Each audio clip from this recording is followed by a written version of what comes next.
കൊല്ലത്ത് നിന്നും കാണാതായ 3.5 വയസ്സുകാരിയെ KSRTC ബസ്സിൽ കണ്ടെത്തി.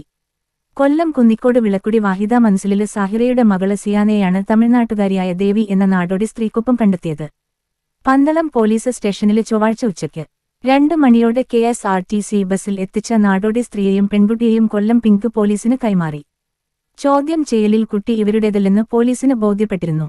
കൊല്ലം കുന്നിക്കോട് വിളക്കുടി വാഹിദ മൻസിലിൽ സാഹിറയുടെ കാണാതായ മകളാണ് ഇതെന്ന് അന്വേഷണത്തിൽ കണ്ടെത്തുകയും ചെയ്തു.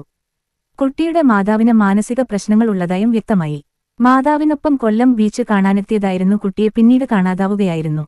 പന്തളത്തു നിന്നും തൃശൂരിലേക്കു പോകുന്ന KSRTC ബസ്സിലെ യാത്ര ചെയ്യുകയായിരുന്ന നാടോടി സ്ത്രീയുടെ കൂടെ സംശയകരമായ സാഹചര്യത്തിൽ കുട്ടിയെ കണ്ട് ബസ് ജീവനക്കാർ പന്തളം പോലീസ് സ്റ്റേഷനിൽ എത്തിക്കുകയാണുണ്ടായത്. തിങ്കളാഴ്ച വൈകിട്ടാണ് കുട്ടിയെ കാണാതായത്. മാതാവ് കൊല്ലം വനിതാ പോലീസ് സ്റ്റേഷനിലുള്ളതായി പന്തളം പോലീസിന് വിവരം ലഭിക്കുകയായിരുന്നു. നാടോടി സ്ത്രീയെ ചോദ്യം ചെയ്തപ്പോൾ മകളാണ് എന്നാണ് പറഞ്ഞത്. എന്നാല് കുട്ടിയോട് ചോദിച്ചപ്പോൾ പേരും മറ്റും വെളിപ്പെടുത്തി. തുടർന്ന് പന്തളം പോലീസ് ഇൻസ്പെക്ടർ TD പ്രജീഷിന്റെ നേതൃത്വത്തില് വിശദമായ അന്വേഷണം നടത്തി. സ്ത്രീയുടെ വിലാസം ഉൾപ്പെടെയുള്ള കാര്യങ്ങളിൽ വ്യക്തത വരാനുണ്ട്.